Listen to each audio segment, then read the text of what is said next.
Et parfois, tu vas même jusqu'à croire que sans toi, l'autre ne s'en sortira pas.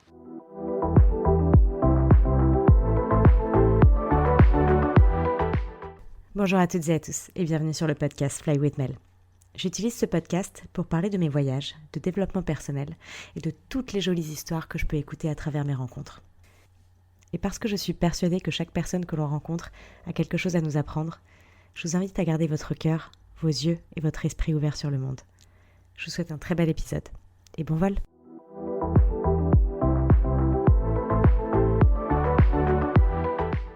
Est-ce que tu ressens ce besoin constant de sauver tout le monde?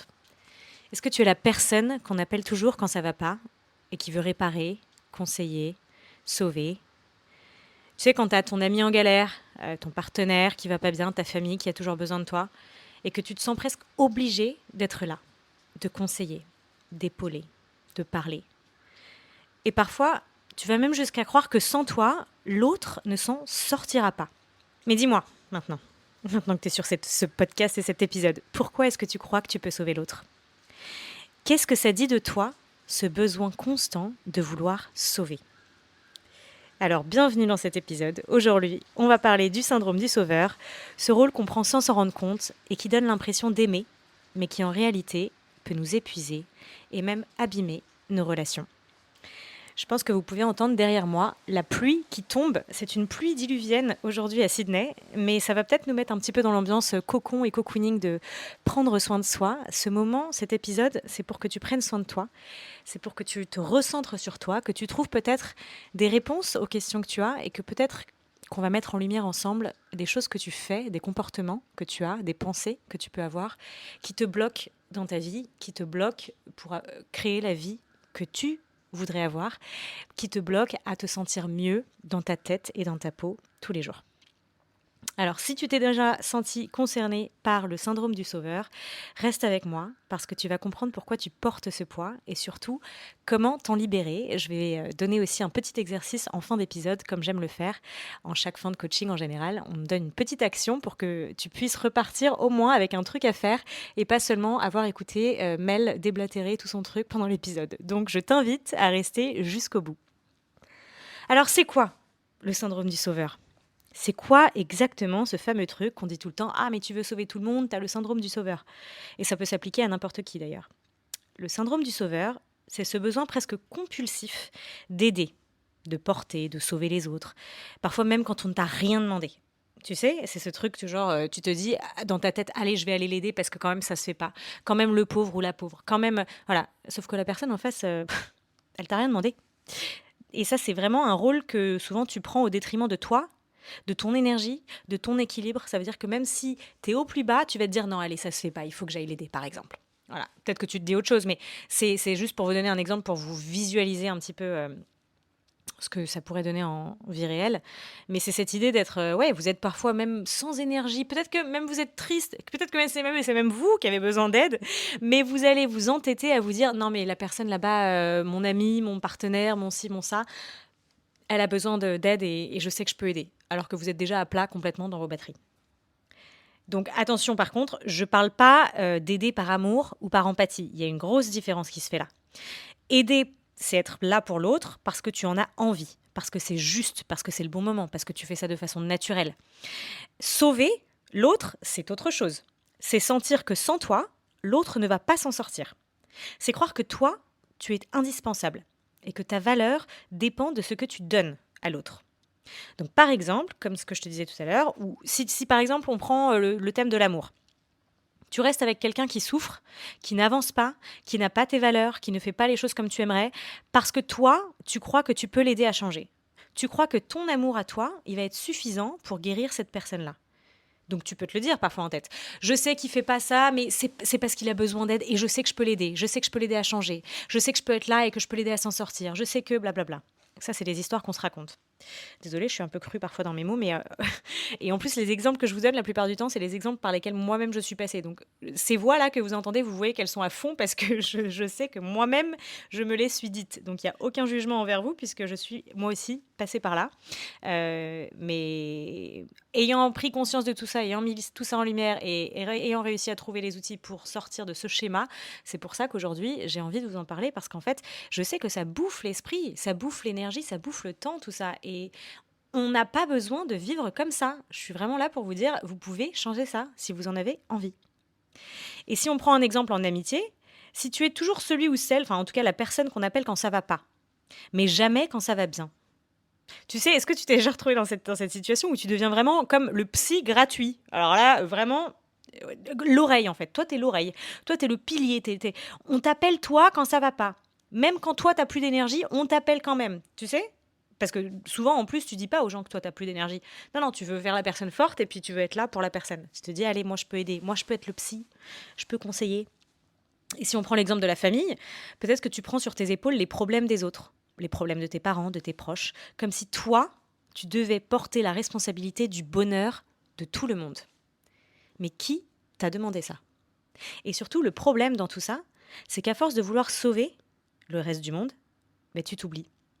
Et tu finis par te perdre dans la vie des autres. Donc d'où ça vient, ce syndrome? Et pourquoi est-ce qu'on tombe dans ce rôle du syndrome du sauveur? Et la plupart du temps, ça ne sort pas de nulle part, je vous rassure, ça vient bien de quelque part, et souvent, ça remonte à l'enfance. Donc peut-être que enfant, tu as appris que pour mériter de l'attention ou de l'amour, il fallait être utile. Et ça rejoint un podcast que j'ai fait juste avant et que je t'invite à écouter si tu ne l'as pas encore fait. Tu n'as pas besoin d'être utile pour être aimé. Et ça, et voilà, j'ai envie parfois de l'encadrer. Je sais que ça revient toujours en coaching, cette idée qu'on a besoin de se rendre utile pour que les gens voient notre valeur et nous récompensent en étant près de nous, par exemple, ou en nous donnant leur amitié, voilà. Mais non, tu n'as pas besoin d'être utile pour être aimé. Et je reviens du coup à l'épisode d'aujourd'hui, je vais essayer de ne pas m'éparpiller. Mais du coup, peut-être que toi, tu as grandi dans une famille où tu devais porter les autres. Tu devais rassurer les autres, consoler, ou même protéger, et parfois même protéger un parent, pas juste un frère ou une sœur, mais protéger carrément un parent. Et du coup, ton cerveau, il a certainement enregistré que si je prends soin des autres, alors je serai aimé. Si je suis indispensable, alors on ne m'abandonnera pas. Chez d'autres personnes, ça peut venir aussi d'une peur un peu profonde du rejet, de l'abandon, comme si le fait de sauver l'autre devenait une assurance inconsciente. Donc on se dit par exemple, si je l'aide, cette personne ne partira pas. Et puis il y a aussi cette croyance très répandue de croire que ma valeur dépend de ce que je donne. Donc c'est ce que je vous disais juste avant par rapport au fait qu'on n'a pas besoin d'être utile pour être aimé. Mais souvent, en fait, on se dit l'inverse. On se dit vraiment, ma valeur va dépendre de ce que je donne à l'autre. Donc tant que je donne, tant que je m'investis, tant que je porte sur mes épaules, je me sens important ou importante. Mais si j'arrête, qui suis-je? Est-ce que j'ai encore de la valeur? Est-ce que j'ai encore de la valeur dans ce monde? Est-ce que j'ai encore de la valeur face à cette personne? Etc. etc. Et ça, c'est des trucs qu'on se remet en boucle. Tu sais, comme les cassettes, là, les cassettes qu'on avait avant. Je parle pour ma génération, purée, je me sens presque vieille. Les DVD, les trucs comme ça, c'est les trucs, on se les met en boucle. Voilà. On se dit en boucle, attends, mais si j'arrête de donner un peu, si j'arrête, est-ce que j'ai encore de la valeur dans ce monde? Donc est-ce que tu vois un petit peu le syndrome du sauveur? C'est pas juste un comportement. C'est carrément une stratégie de survie qu'on a mise en place il y a longtemps, depuis l'enfance souvent, pour se sentir en sécurité, pour se sentir aimé ou pour se sentir reconnu. Alors maintenant, on va parler des conséquences. Parce que ce rôle du sauveur, je peux vous le dire, il a un prix. Et la première conséquence, c'est l'épuisement. Quand tu portes les problèmes des autres, en plus des tiens d'ailleurs, ton énergie à toi, elle finit par s'épuiser complètement. Comme un téléphone qui devient complètement à plat de batterie, il n'y en a plus, et t'essayes encore, tu sais, t'essayes encore de tirer sur le 1% qui te reste sur ton téléphone, mais au bout d'un moment, ton téléphone, il stagne en fait, il peut plus. C'est pareil pour toi. Tu donnes jusqu'au moment où tu n'as plus rien pour toi et tu n'as même plus de force pour donner. Ensuite, il y a aussi les relations déséquilibrées. À force de sauver les autres, tu attires souvent à toi des personnes qui veulent et qui veulent être sauvées. Je sais pas si tu as déjà fait le rapprochement avec ça, mais souvent tu peux te dire « Ah mais c'est pas possible, j'attire tout le temps des gens qui veulent être sauvés, c'est incroyable quand même cette histoire !» Oui, mais en fait, c'est toi qui donnes trop. Et comme tu donnes trop, l'autre, il va le voir, il va voir ton énergie. Et en fait, tu vas attirer à toi de plus en plus de gens qui vont venir parce qu'ils vont se dire, ah mais attends, mais Mel, elle donne tellement, c'est parti, j'y vais moi aussi, quoi. Donc tu donnes trop et tu te retrouves à avoir des gens en face de toi qui prennent, sans jamais vraiment changer. Ensuite, il y a une autre conséquence, c'est la culpabilité que tu peux avoir. Parce que malgré tous tes efforts, tu te rends compte que tu ne peux pas tout régler. Tu n'arrives pas à réparer ton partenaire, ton ami, ta famille. Tu n'arrives pas à changer cette personne. Tu n'arrives pas à porter sur tes épaules toute ta famille. Et tu sens que c'est toi qui es responsable de leur malheur, comme si toi, tu avais échoué. Et je pense qu'il y a une autre conséquence qui est peut-être même la plus douloureuse dans tout ça, quand tu as ce syndrome du sauveur, c'est que toi, tu t'oublies. Tu passes tellement de temps à sauver les autres que tu ne sais même plus ce dont toi tu as besoin. Tout ce qui est tes désirs, tes limites, tes envies, tout ça, ça passe en dernier. Alors oui, le sauveur ou la sauveuse donne beaucoup, mais souvent, au fond, on s'oublie complètement. Alors comment on s'en sort de ce rôle du sauveur? Comment on s'en libère? La première étape, c'est d'en prendre conscience. Et j'espère que grâce à cet épisode, tu en prends enfin conscience. Et tu prends conscience que sauver, ce n'est pas aimer. Aimer, c'est être présent, soutenir, encourager, mais sans se perdre. Alors que sauver, c'est porter à la place de l'autre, et ça, ce n'est pas de l'amour. Alors, porter à la place de l'autre ses problèmes, ses pensées négatives, ses soucis, ça, ce n'est pas de l'amour. C'est une fuite de soi. C'est comme si toi, tu te fuyais. La deuxième étape pour se libérer de ce syndrome, c'est d'apprendre à mettre des limites. Et oui, je sais. Et c'est inconfortable. Mais, attention, dire non, ce n'est pas rejeter l'autre. Vous savez, on a cette idée que si je dis non, ça veut dire que je rejette, ça veut dire que cette personne, elle va se dire « Ah bah oh là là, Mel, elle n'est pas là pour moi, là là là là là là, là là. » Je fais bien le là là là ou pas? Mais non, dire non, ce n'est pas rejeter l'autre. C'est d'abord te respecter toi. Est-ce que tu veux d'abord respecter le monde avant de te respecter toi-même? Ça veut dire que tu te valorises à quelle échelle, en fait, si tu fais ça?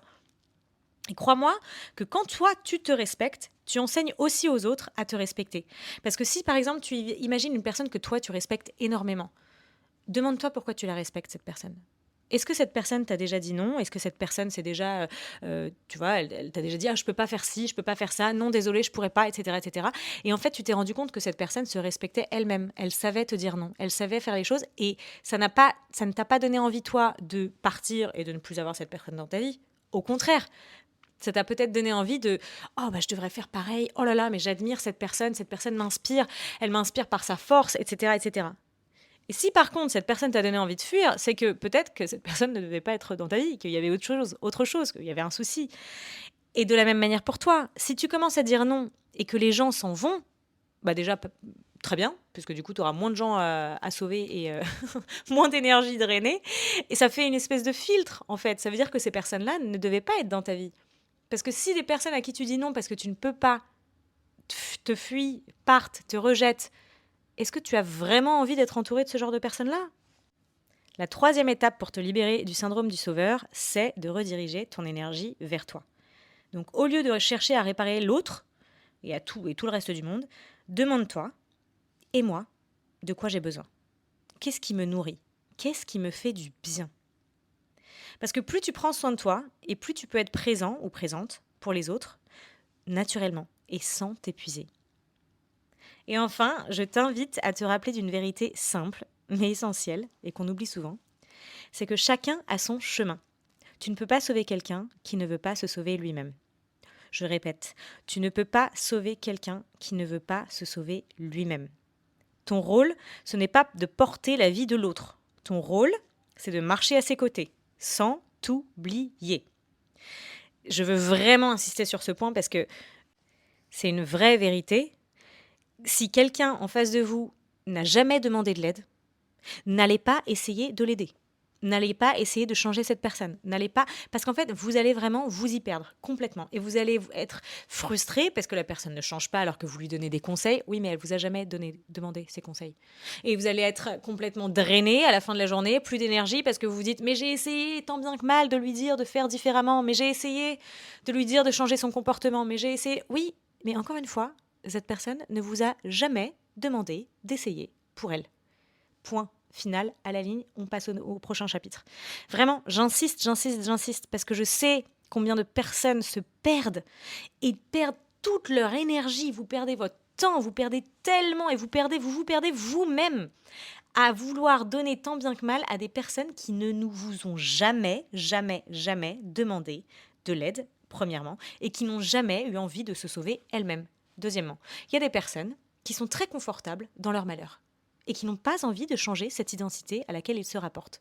Il y a des personnes qui adorent se plaindre. Il y a des personnes qui aiment avoir des problèmes et le dire au monde et le crier, et ils se sentent confortables dans cette identité-là. Ces personnes-là ne vous ont jamais demandé d'être sauvées. Point. Je vais m'arrêter sur ce truc-là. Donc, en te libérant de ce rôle du sauveur, ce que je veux te rappeler, c'est que tu n'arrêtes pas d'aimer. Au contraire, tu commences à enfin aimer d'une manière plus juste, plus saine, pour toi et pour l'autre ou les autres. Donc finalement, sauver les autres peut donner l'illusion de l'amour, quand en réalité, c'est souvent une manière d'oublier qu'on a besoin de se sauver soi-même. Et la vérité, tu l'auras vu dans cet épisode, c'est que tu ne peux pas porter le monde sur tes épaules. Et tu ne peux encore moins porter le malheur du monde sur tes épaules. Tu peux totalement être là pour accompagner, inspirer, être là tout simplement par ta présence, mais tu ne peux pas sauver quelqu'un qui ne veut pas se sauver soi-même. Alors aujourd'hui, je t'invite à te poser une dernière question très simple. Soit tu la poses aujourd'hui, soit tu te la poses cette semaine quand la situation surgit. Et tu peux te dire, quand j'essaye de sauver cette personne ou quelqu'un, qu'est-ce que je cherche vraiment à combler en moi ? Je répète, quand j'essaye de sauver quelqu'un, qu'est-ce que je cherche vraiment à combler en moi ? Donc si tu as une situation cette semaine où tu sens que tu vas avoir encore ce syndrome du sauveur ressurgir, pose-toi vraiment cette question, pose-toi avec toi-même et demande-toi, si j'essaie de sauver cette personne, qu'est-ce que je cherche vraiment à combler à l'intérieur de moi ? Parce que la première personne à qui tu dois tendre la main, c'est toi. Alors prends bien soin de toi. Si vous avez aimé cet épisode, n'hésitez pas à le partager avec quelqu'un qui aurait besoin d'entendre ces mots. Vous pouvez également me donner un énorme coup de pouce en vous abonnant à ma chaîne ou en laissant un commentaire sous ce podcast. Je suis super ouverte au retour et ça m'aide vraiment beaucoup d'avoir vos feedbacks. Ça me permettra d'améliorer cette chaîne et de faire grandir encore plus ce podcast au maximum. Et puis si vous avez envie d'en découvrir un petit peu plus sur mon travail, n'hésitez pas à suivre mon compte Instagram Fly with Mel. Et moi je vous dis à bientôt pour un nouvel épisode.